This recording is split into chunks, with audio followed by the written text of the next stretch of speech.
Halo anak-anak semua, kembali lagi pada video pembelajaran. Kali ini kita akan membahas mengenai tema 9, menjelajah ruang angkasa luar. Subtema 2, benda angkasa luar dan rahasianya, pembelajaran 3 dan 4. Sebelum mulai pembelajaran, Miss akan menjelaskan tujuan pembelajaran kita hari ini. Yang pertama, siswa dapat memahami tentang makna modernisasi dan budaya masyarakat. Siswa dapat memahami pembagian rangkaian peristiwa dan jenis alur cerita. Siswa dapat memahami cara memupuk rasa persatuan dan kesatuan dalam masyarakat. Baik anak-anak, persiapkan buku modul kalian. Kita akan mulai pembelajaran yang pertama. Kita akan membahas mengenai modernisasi dan budaya masyarakat. Modernisasi merupakan suatu proses perubahan atau transformasi dari keadaan tradisional menjadi lebih maju atau modern. Tujuannya adalah meningkatkan kualitas hidup dan pola pikir masyarakat menjadi lebih baik. Modernisasi mempengaruhi masyarakat untuk mempertahankan, menggantikan, atau menyesuaikan kebiasaan lamanya. Nah, masyarakat dengan budaya lama akan menjadi budaya masa kini tanpa meninggalkan makna dan arti budaya, nilai-nilai budaya. Faktor utama terjadinya modernisasi adalah kemajuan ilmu pengetahuan dan teknologi. Nah, melalui perkembangan iptek inilah masyarakat mudah mengakses berbagai macam informasi.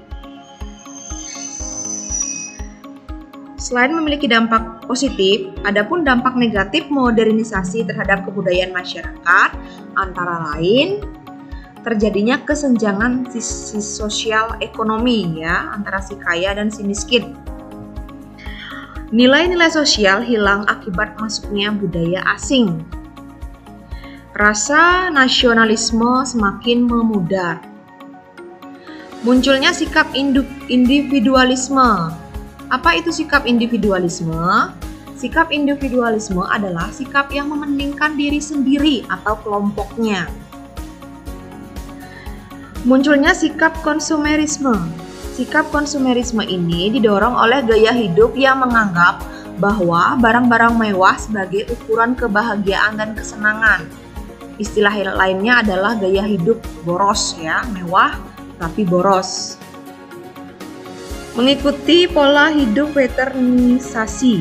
Westernisasi dilakukan masyarakat dalam negeri untuk meniru budaya barat yang dianggapnya lebih baik dibandingkan budayanya sendiri.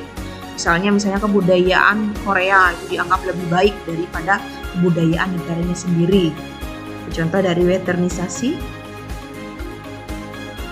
Miss lanjutkan ke pembagian rangkaian peristiwa Ada 3 bagian utama dalam rangkaian peristiwa. Sebagai berikut. Yang pertama, bagian awal atau pendahuluan atau yang dikenal dengan orientasi. Bagian awal adalah bagian pengantar cerita. Pada bagian awal dikenalkan latar cerita, tokoh dan watak tokoh dalam cerita. Selanjutnya ada bagian tengah, di mana bagian tengah ini merupakan rangkaian kejadian atau peristiwa sehingga bagian klimaks atau inti cerita. Pada bagian ini masalah utama dapat diceritakan. Yang terakhir adalah bagian akhir, bagian yang menjawab masalah utama. Bagian ini disebut juga resolusi. Berfungsinya adalah untuk sebagai kesimpulan penutup cerita. Bagian cerita ini juga disebut dengan struktur cerita. Itu bagian rangkaian peristiwa. Diselanjutkan ke jenis alur dalam cerita. Alur itu adalah urutan peristiwa yang membentuk kesatuan yang padu. Ada beberapa jenis-jenis alur dalam cerita. Ada alur maju atau yang dikenal dengan progresif. Urutan peristiwa dalam cerita disajikan secara berurutan, dimulai dari tahapan perkenalan ke tahapan penyelesaian, serta secara urut dan tidak acak. Ada alur mundur atau alur regresif. Urutan peristiwa disajikan tidak urut, biasanya dimulai dengan konflik dan penyelesaian. Kemudian, pengarang menceritakan kembali alasan mengapa timbulnya konflik tersebut. Yang terakhir ada alur campuran. Ini merupakan gabungan antara alur maju dan alur mundur. Penulis akan menyajikan urutan peristiwa secara urut. Akan tetapi, suatu waktu ia akan menceritakan kisah masa lalu atau flashback-nya ya. Baik, Miss lanjutkan ke memupuk persatuan dan kesatuan dalam masyarakat. Masyarakat Indonesia memiliki tradisi gotong royong yang melambangkan semangat kebersamaan. Nah, kebersamaan ini terjalin dalam gotong royong, dapat melahirkan persatuan antar anggota masyarakat. Dengan persatuan yang ada, masyarakat lebih kuat dan mampu menghadapi permasalahan yang muncul.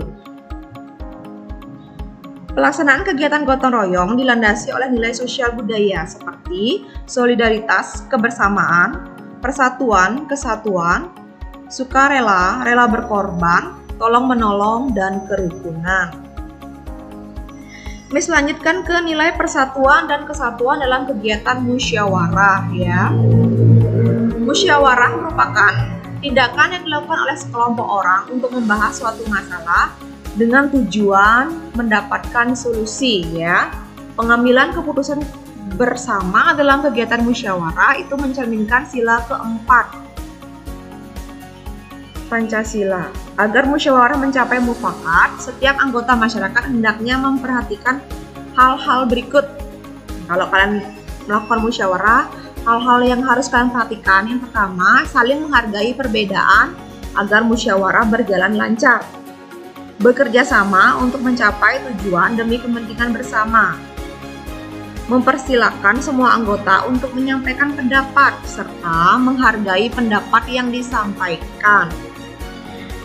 Mematuhi peraturan yang berlaku agar musyawarah berjalan kondusif. Tidak memaksakan kehendak kepada orang lain. Melaksanakan hasil keputusan secara bertanggung jawab. Menyampaikan pendapat dengan cara yang benar ya, dengan bahasa yang sopan santun. Demikian untuk kegiatan nilai persatuan dan kesatuan dalam kegiatan musyawarah. Miss lanjutkan ke tugas ya. Tadinya sudah habis. Kalian Miss sampaikan untuk tugas kalian. Silakan dibuka buku modulnya ya. Latihan soal evaluasi subtema 2. Muatan IPA ya, IPA dan IPS ya. Silakan dibuka buku modulnya, tema 9, latihan soal evaluasi subtema 2, muatan IPA dan IPS ya.